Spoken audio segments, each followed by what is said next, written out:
Thank you very much, Madam Speaker, for recognizing me as I join in this very important debate, the budget debate for fiscal 2025. Madam Speaker, it is not usual for me to enter the debate at these later dates, and so I know there's been a significant amount of anticipation given my new seating arrangement, what would be said here and dealt with here today.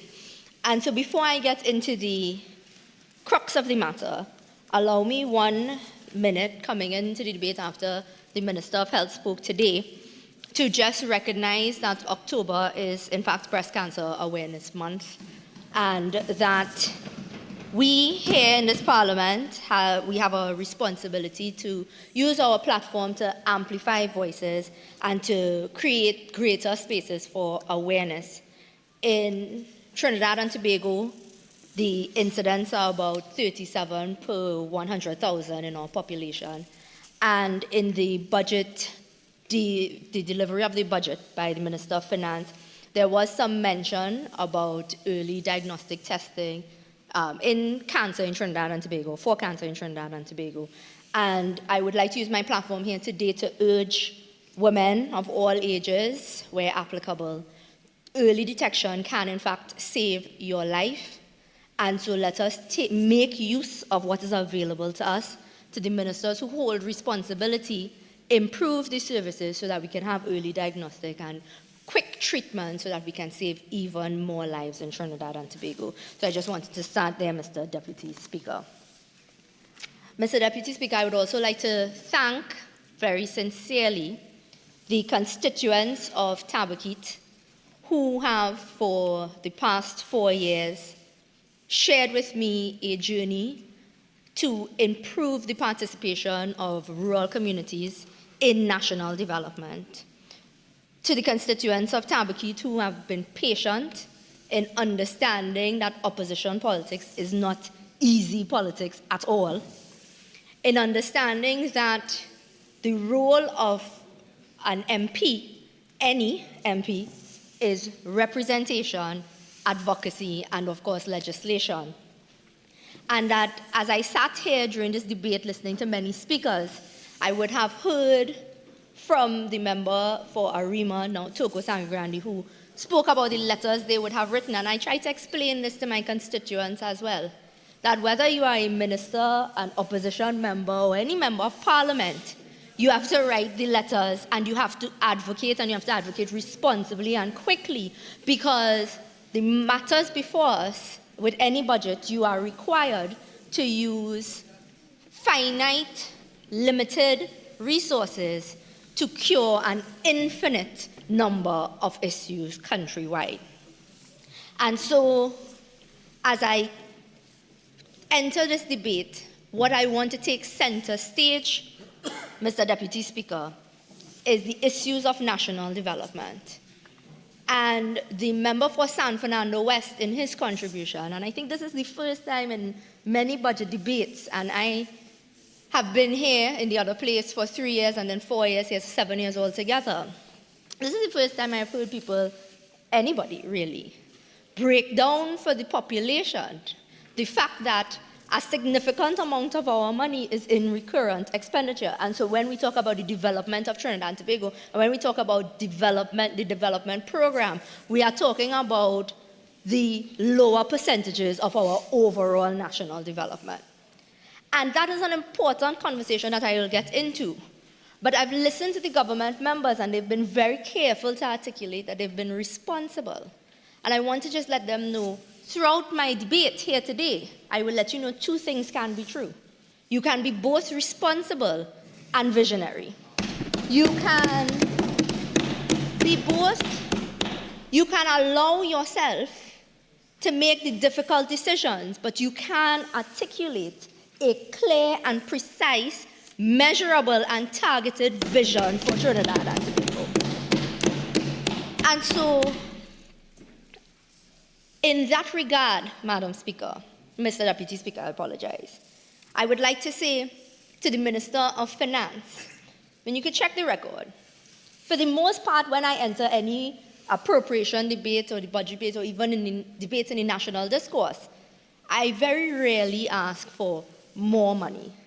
I ask for more effective use of the money that is allocated. For the money that is allocated and spent, which I'll go through and I'll focus on the education sector because I am the shadow for education officially. Yes. Still, right? Seating arrangements aside, I have not been informed otherwise, so I have still.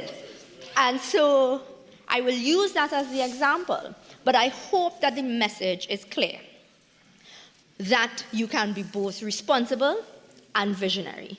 You can take the money that you have and with effective monitoring and evaluation, with an honest assessment of the work to be done, and with proper communication to the public, you can create the type of system you would like to see.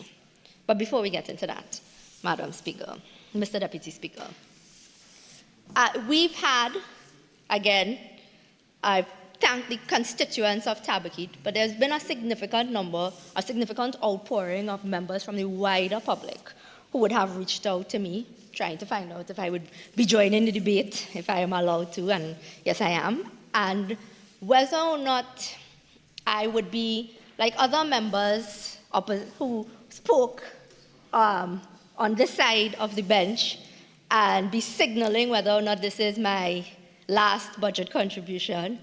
And I'd like to say to the members of the public who are paying attention, who have sent their well wishes, that no, I do not believe this would be my last budget contribution.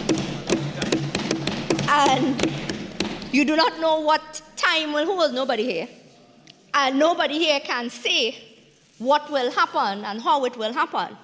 But when I entered the political landscape, I did so with the one underlying principle, that I will do my best to serve Trinidad and Tobago. And I will say to anybody that is listening, wherever you are, in whatever vehicle you are in, if you have an underlying principle of national development, you will find a way to make it work. And we've had, Mr. Deputy Speaker, we've had in this past year, and in this very debate here, I have looked at and listened to several members applauding a decision taken by my colleagues, applauding the decision and myself to stand collectively for something that we truly believe in. But it is our civic duty, no matter where you are, for you to equally stand for the right thing. And so if you can applaud those of us here, you are equally responsible wherever you may stand, whatever color you may be wearing, to ensure that your political vehicle, your national vehicle is taking you to a space of national development. If you are not doing that, then your applause will ring hollow here in these halls. And I want to speak specifically, and I came into the debate, I entered the debate after the member for Toko Sangre Grande, who I recognize as one of the younger members in the House of Representatives at this time. And there are a number of us who have entered the parliamentary landscape at ages that you are not accustomed to seeing. And that those of us who entered the parliamentary landscape at a younger age, we would have held a very specific responsibility. A responsibility that I've taken very seriously. I entered the other place, Mr. Deputy Speaker, just shy of my 30th birthday. And we would have, and I have always been aware that the eyes of the nation are on me. Internationally as well, Mr. Deputy Speaker, that everything we do in the full view of the public domain. That if you are going to begin a statement, and by the end of the statement you are contradicting yourself, everybody will see that. That you will, if you are saying one thing and doing another, everybody will see that. And so having that responsibility and that duty, I've been very careful to ensure that my actions match my words, Mr. Deputy Speaker. And so as I sat in this debate, this has been a very, very unique debate for me because, outside of the regular picong, we have also faced some picong from our own side. And that has been very unique. But I can't leave things unattended, Mr. Deputy Speaker, because I sat down here and I listened as a colleague started a contribution talking about A teams and B teams and ended a contribution talking about a very serious, very important national issue on bullying. That same colleague spent a lot of time this year talking about who was nobody, Nimakaram, etc. And please, members, only Tabaquite at this time, please. Only Tabaquite. Member for Tabaquite. Thank you, Mr. Deputy Speaker. So from the beginning of your contribution to the end of a 55-minute contribution, you could find yourself disagreeing with yourself on the things that you have done. You have to understand that people are watching. And Mr. Deputy Speaker, I'll just say this and close this point. That is not given A-team behavior. To contradict yourself in 55 minutes is not A-team behavior. And take that from me, I've been an A student my entire life. So you can take that from me, Mr. Deputy Speaker.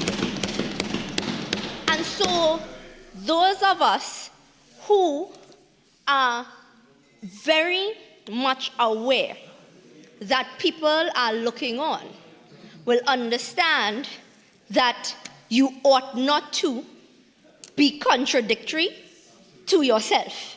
That if you are going to advocate for something and be an advocate for something as important as bullying in a national society, do it properly, do it in the right way, and then we'll take you seriously.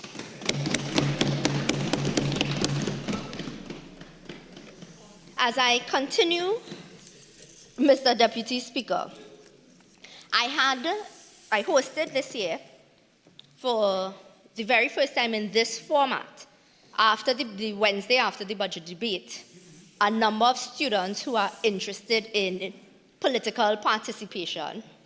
So these are sixth form students who I would have met at various youth advocacy programs, who are interested in political participation, and they want to find ways to get involved, and they want to find ways to make a difference. And we hosted a program so that they can get familiar with the budget documents, get a sense for the debate, what occurs, how parliamentary process works, etc. And I would like to firstly thank the 6 students. We couldn't accommodate because we wanted an interactive, informal but very interactive space. And the 6 students who attended, I would like to just thank them for their insights as well that we brought here to this debate. And key in my youth advocacy space, Mr. Deputy Speaker, what I have learned and seen for myself is that there's a significant part of this population that is completely fed up with the way politics is practiced in Trinidad and Tobago right now.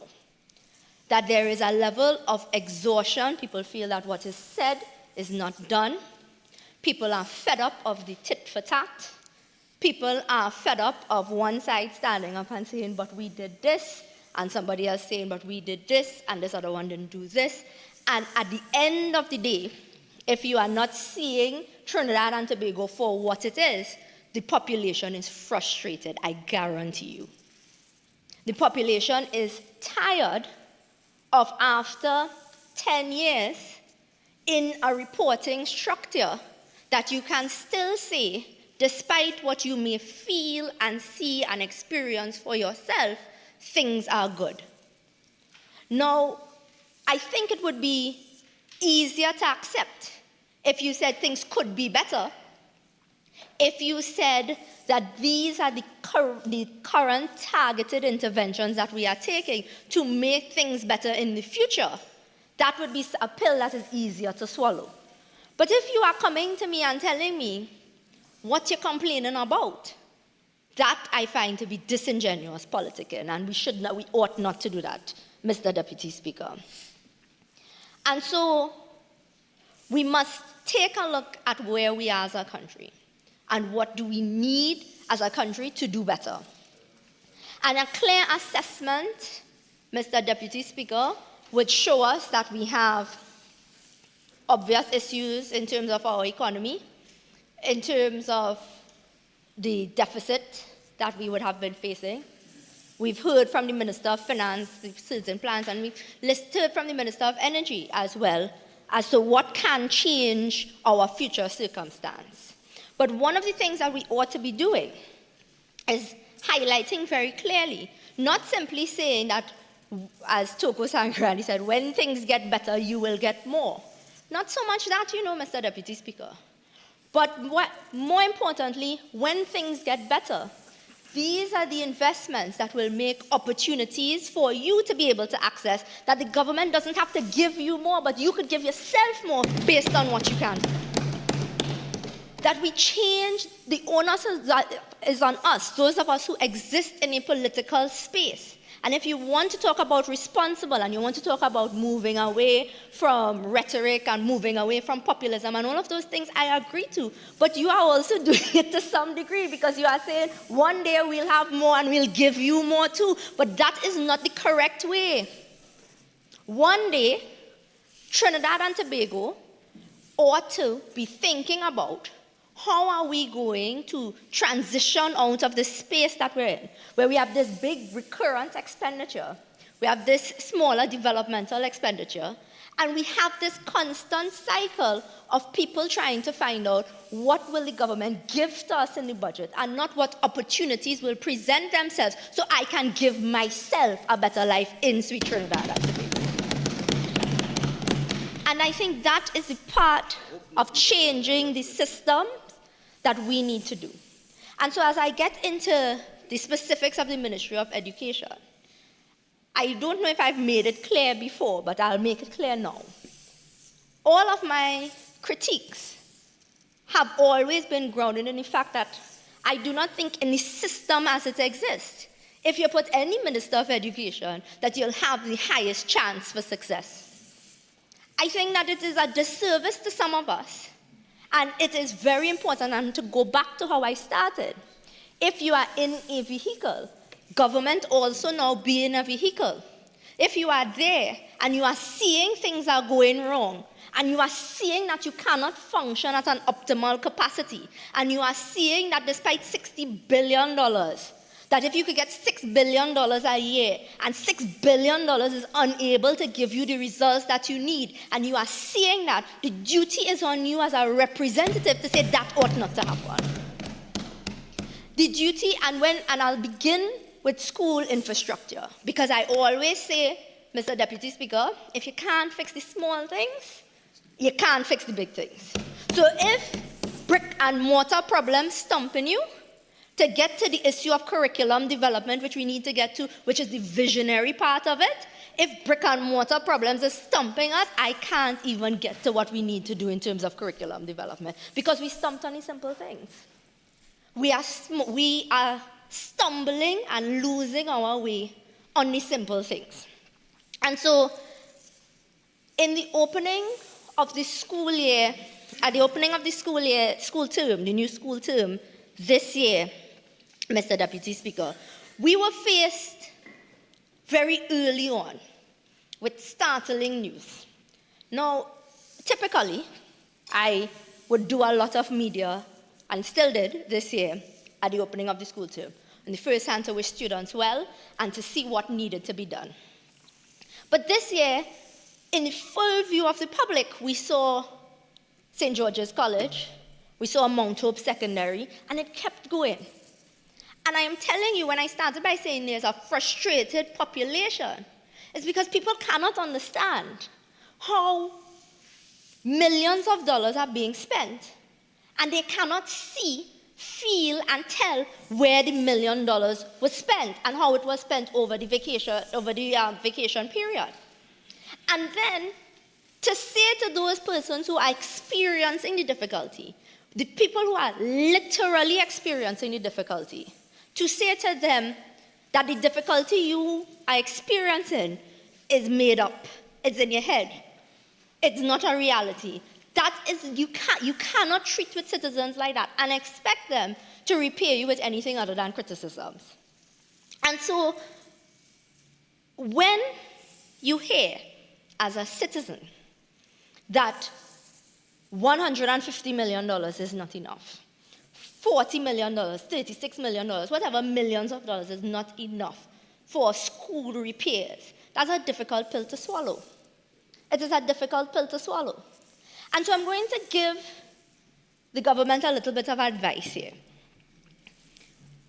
Whatever the allocation you are given, and the releases as they come, because if you understand the budgetary process, you know that the allocation and the releases, they may not always line up for whatever reason.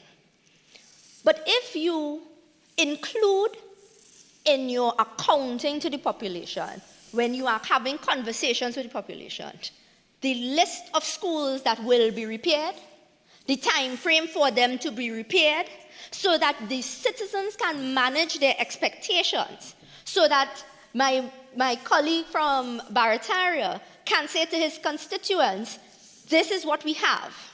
St. George's, the repair works program will start in September. It is anticipated the short-term priority work will end by December. The medium-term, equally important, but not as urgent work will take this time. And so by the end of fiscal 2025, we would have completed this program of work. Your children can go to school safely. You will have a safe and stable environment in which to learn. That would be an easier pill to swallow. But instead, what do we have?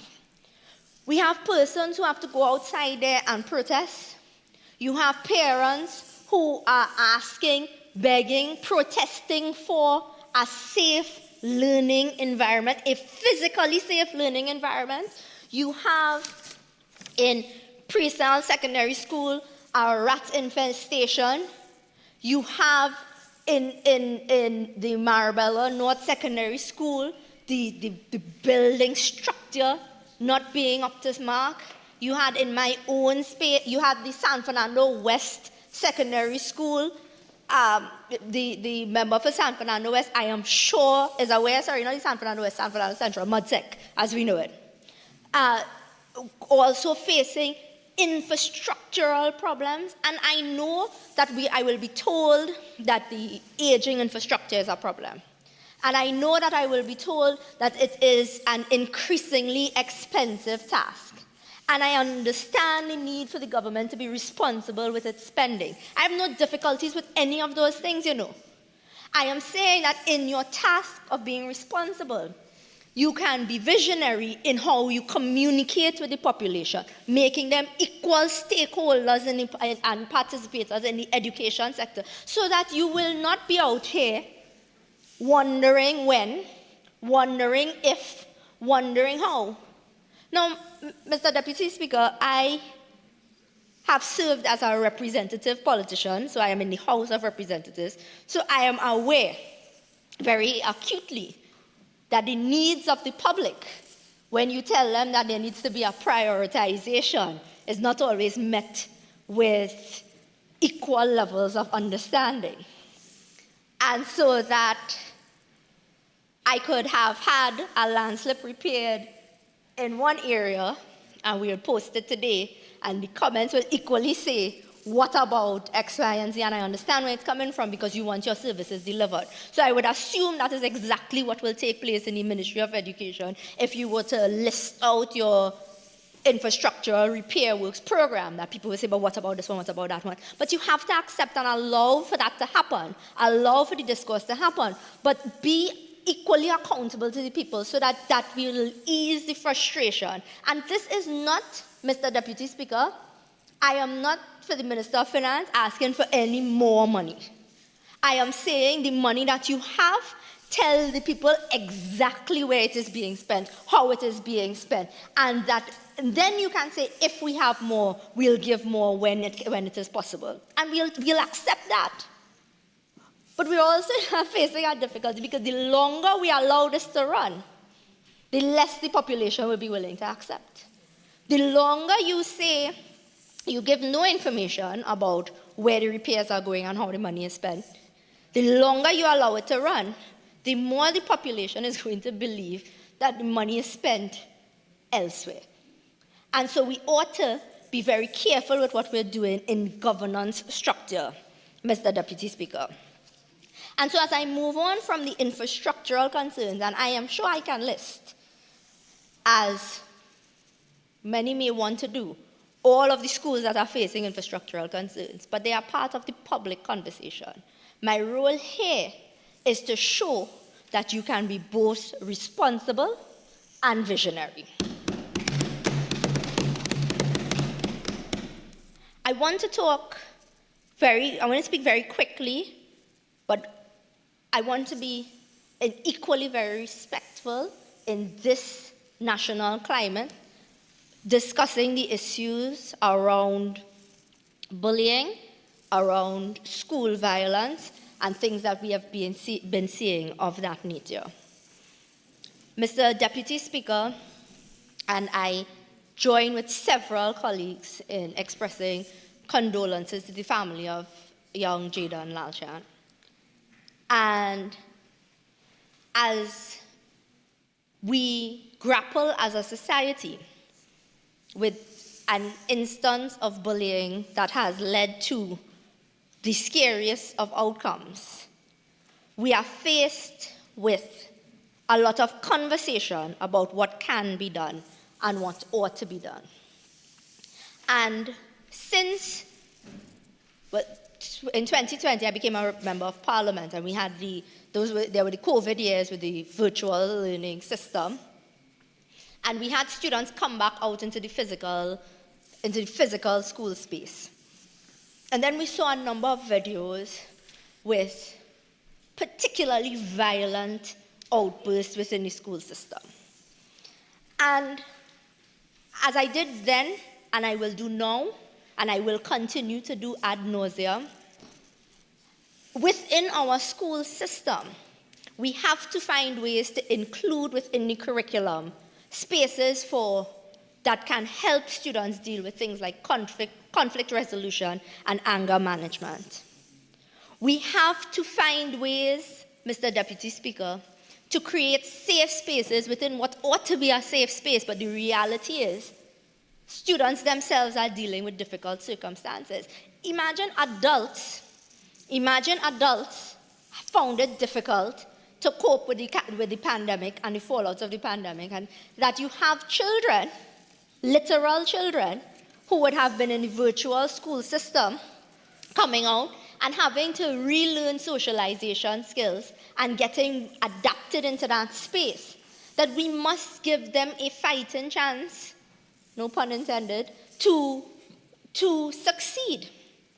And so, if in utilizing the space for the student support services and targeting the intervention of the guidance counselor, so it is not sufficient to have the program, but you have to let us know that you are constantly monitoring and evaluating the program to ensure that it is at optimal levels, so that it is meeting the needs. So that if your response, or any response, is that we do have student support services and it's funded to the tune of X million of dollars, all right, accepted. But in the space that we've seen for the past few years, what we have been seeing with respect to school violence and bullying, you have to make sure you are effectively spending that money that is going to the student support services. That where the schools that require extra support, and there are schools that require extra support, that they are receiving the targeted intervention necessary. And that, as with all things, Mr. Deputy Speaker, once you've tried everything, you have to be aware that persons within the school system must be aware as well that there must be consequences for actions as well. And that we have to move, again, if you do short-term interventions, and you have your medium-term planning with curriculum development to include things like conflict resolution, anger management, etc. And then you have your longer-term measurable developed targets, you will be, again, on a better path to fighting the actual scourge, the problems that we're facing within our school system. And so when I listened to the calls from the population, very frustrated, very sad, calling for something to be done, I think it is important that when reporting what was done, we are reporting equally that we are evaluating our tactics, because if we as the citizens are saying we are not seeing it working to an optimal level, then we must be prepared to act and change what needs to be changed so that they are working for the citizens of Trinidad and Tobago. Mr. Deputy Speaker, I looked very closely at what the Minister of Finance had to say.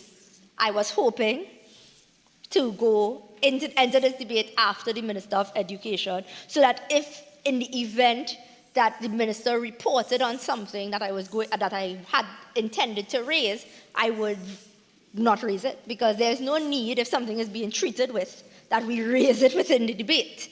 The hope is, and the genuine hope is, that we get success in the education sector, because the next generation of Trinidad and Tobago depends on the success in the education sector.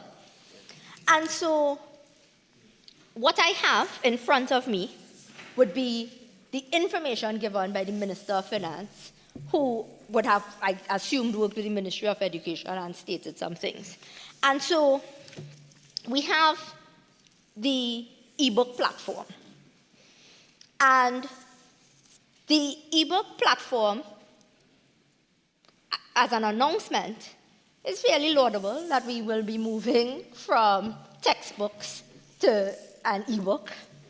But yes, and it has been years now, and I'll get into that, but the ebook platform, as an announcement on its own, the government may call it responsible, missing, however, the visionary element of an accompanying curriculum development. Because if you're taking the same textbooks, and you're using the same programs, and you're teaching children the exact same things, you are not educating the population of Trinidad and Tobago for the jobs that will exist when they leave school.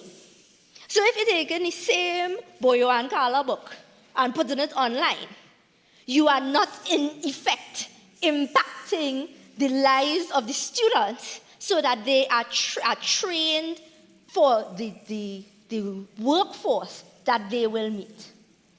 And if it is that you are taking, and we are looking at the focus still right now on a curriculum that is outdated and antiquated, we are doing a disservice to the population of Trinidad and Tobago.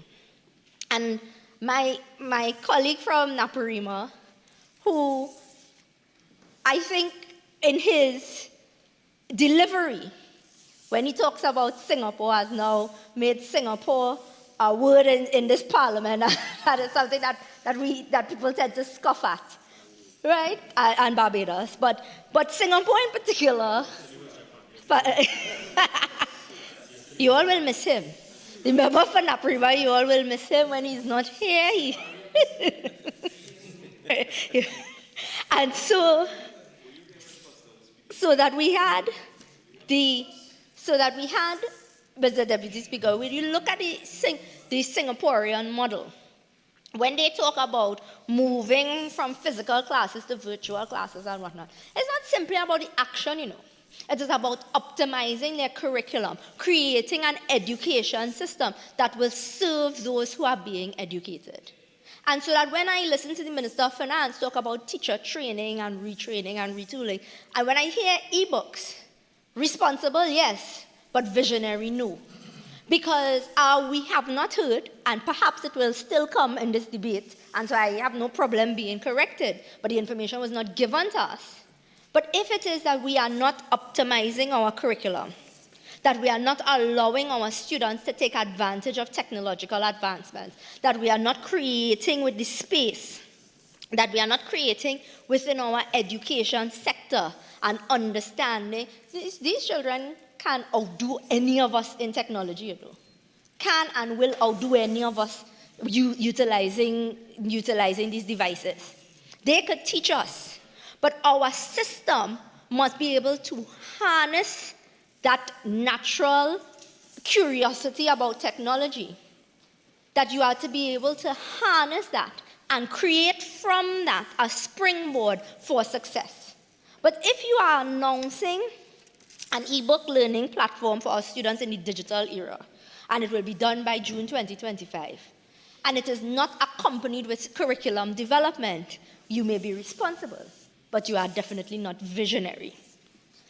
And when I listened very carefully to the Minister of Finance. He spoke about, again, further investments at the UWI and understanding the cash strains in UWI at the moment, and that they will be looking at it very carefully. And then, equally, on the other end, spoke about the importance of cybersecurity on the national security end, and spoke about digital transformation on another end.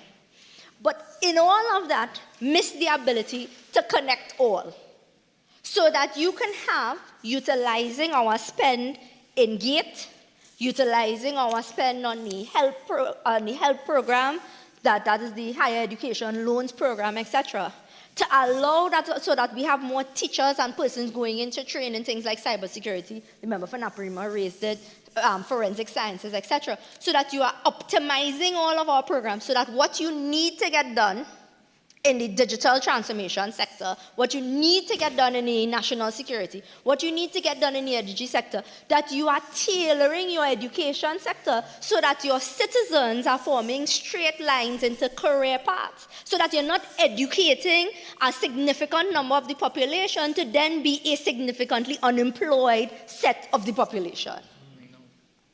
You see, and that's why I say you can be both responsible and visionary, because I didn't ask for any more money. Use the same money and effectively put people in places where they need to be. And these are incentivized programs. You know, when I met with the students for the mentorship program that I had in my office, they informed me of a sixth form association. I didn't know about it. The sixth form association of students who are currently doing peer-to-peer tutoring and mentorship. And now the vacation revision program exists in the Ministry of Education. I assume you have to hire tutors. That's an expense, right? There's an expenditure, a required expenditure given the exam results that we're seeing. A required expenditure. You have the sixth form association. When I was in my A-level class as alumni of St. Joseph's Convent, San Fernando, Convent, that we had, so we also had a tutoring program where sixth form students, and now they've formed themselves into an association with various schools. Sixth form students are taking their time and their knowledge into primary schools and tutoring primary school students to raise their math and English language competence so ahead of the SE. And you have this the vacation revision program, which is necessary because students are not passing math and English at an acceptable rate at the SEA level. And I said to myself, wouldn't it be wonderful if the Ministry of Education could partner with these sixth form students, that you can get into a space where persons, and there may be a number of these sixth form students who are going into spaces like teaching, who would like to be teachers, educators, who maybe like to be all sorts of different things.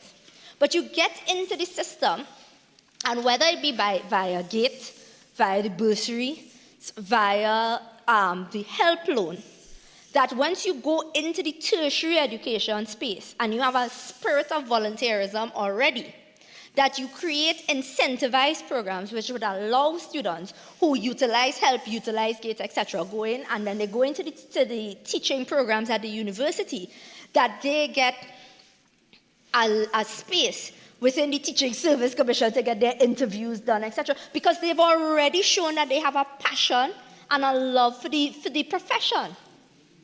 And so, again, that does not require more money. The money is already being spent. The money is already allocated. It is already being spent. But you have now a space where students who have a passion for teaching can get into the teaching spaces and you solve problems. You solve where you have vacancies. You solve where you have unemployment. I have so many young persons who come to my office who are telling me they've been awaiting their interview by Teaching Service Commission 2017, 2018, 2019. They have no interview. They are unemployed. They did their 2 years in the OJT program. They are waiting. That they are working in a store, they are working in the retail sector, they are looking for any type of job. And you know, if we optimize, as I said, our tertiary education funding so that we keep track of persons who've entered, you have access to their levels, their level of participation in the tertiary education space, that you can keep them into the system, you will again have a more visionary approach to the education sector and the youth employment sector, so you're killing two birds. And so, Mr. Deputy Speaker, again, with the $1,000 assistance to the economically disadvantaged students. Last year when the provision was announced, aware that it would be taking place for this school year, we would have raised certain concerns.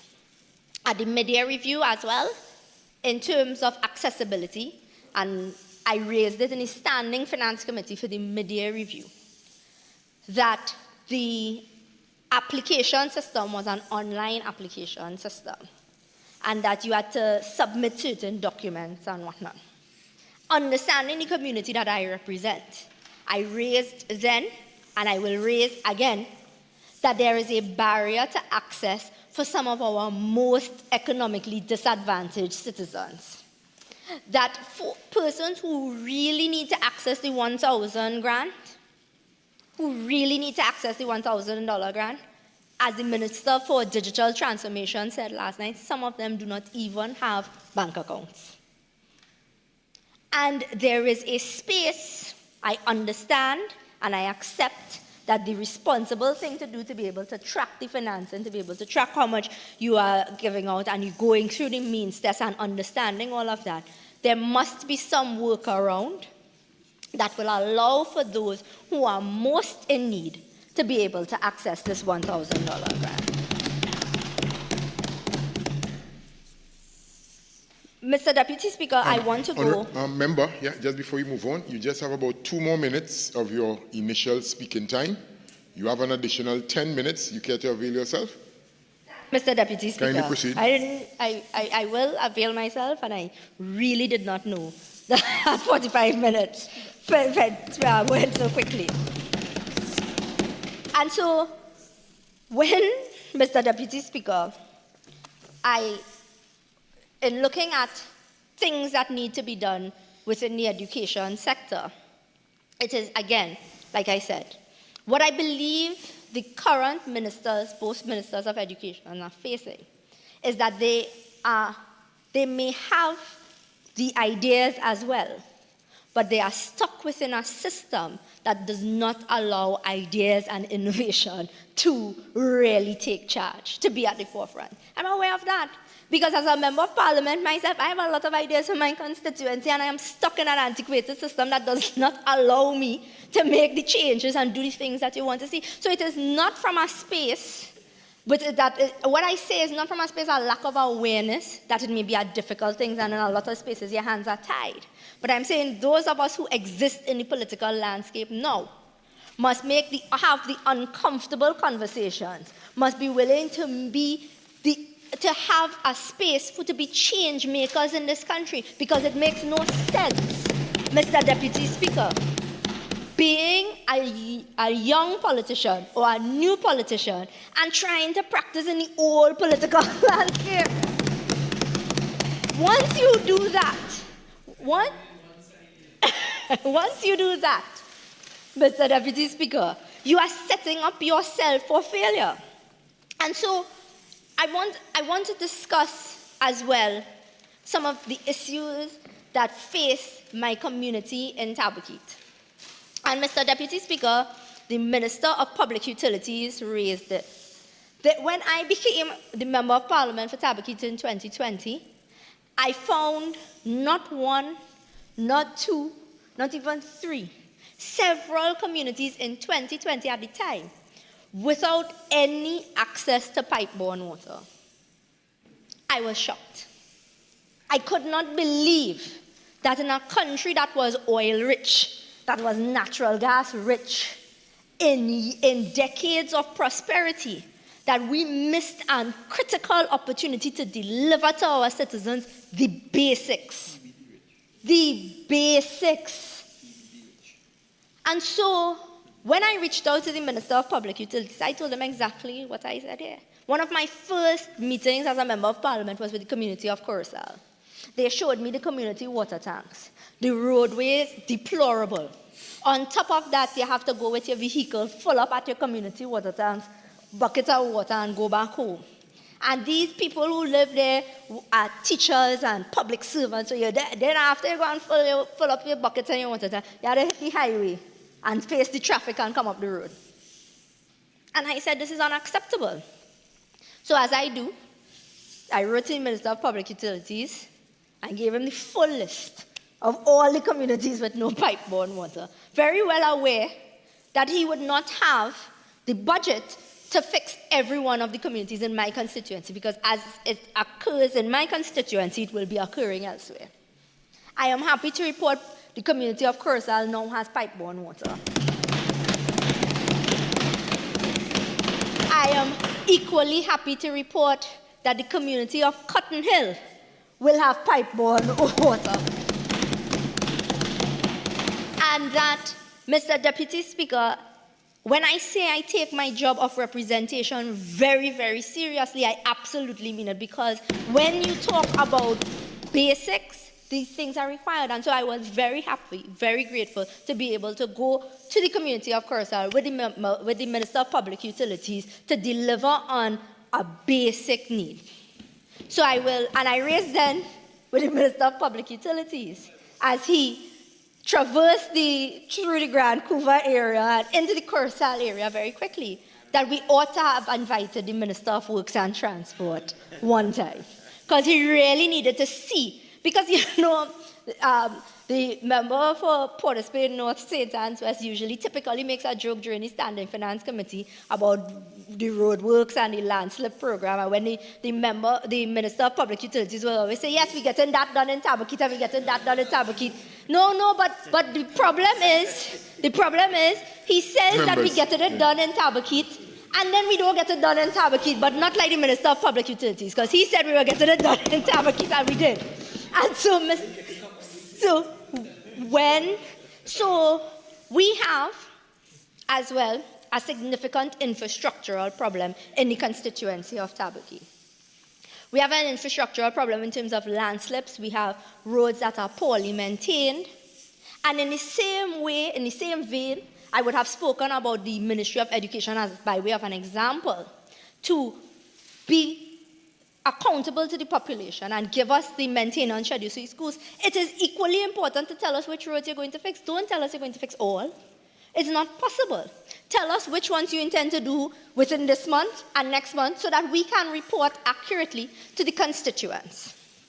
And so when I have to raise infrastructural concerns, it takes us away from treating with the bigger problems facing Trinidad and Tobago. Pothole problems cannot disrupt the society in this way. If you don't know that if the road mashing up, you have to fix it, I can't come here and tell you that. That is not helpful. It's not responsible to say you're going to fix the road that you watch mash up for 9 years. It would be visionary. I know the Member of Parliament for San Fernando West raised for quite some time that in the local government landscape, we would have access to the planned works under the local government ministry in terms of the secondary roads, etc. And I hope that comes to fruition, because that is equally important for members of parliament, so that we could go to the population. I mean, I get frustrated having to write a letter to the corporation to say, come to cut the grass for this, in this recreation ground. And the grass grows. I shouldn't have to tell you grasses grow. So therefore, if you have a proper maintenance schedule so that we know across the month, this month, that month, this one will be maintained, this is, so that you know that the ground in Tabaquite will be cut every third Thursday. You don't have to come to the, imagine you have to come to the Member of Parliament office for ask to, and so that when we talk about optimizing systems, these are the things we need to do. And so, Mr. Deputy Speaker, and as I wind up my contribution, I will end where I began. My job and our job as parliamentarians and political actors are not to be here and comfortable in the system as it exists. What is required in Trinidad and Tobago right now are some very uncomfortable conversations. That you have to understand that if you have realized that what exists and obtains now is not serving you, we have to fix it so that it can serve the people of Trinidad and Tobago. If you realize that there is a problem, a systemic problem, then take off your shackles of party politics and get to do the work of the people. And so that if it is that your loyalty to your party supersedes your loyalty to the country that has given us everything that we have, you are not making the difference you think you're making.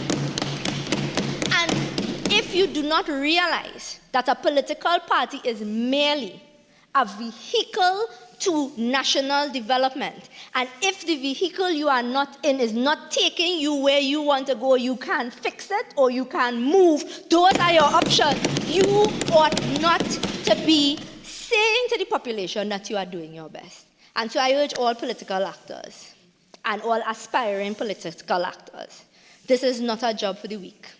This is not a job for the scared. This is a job for persons who are determined to be agents of change. And if you are here for a seat to sit comfortably, the people of Trinidad and Tobago do not want you, because we need people who are willing to be agents of change. And I thank you, Mr. Deputy.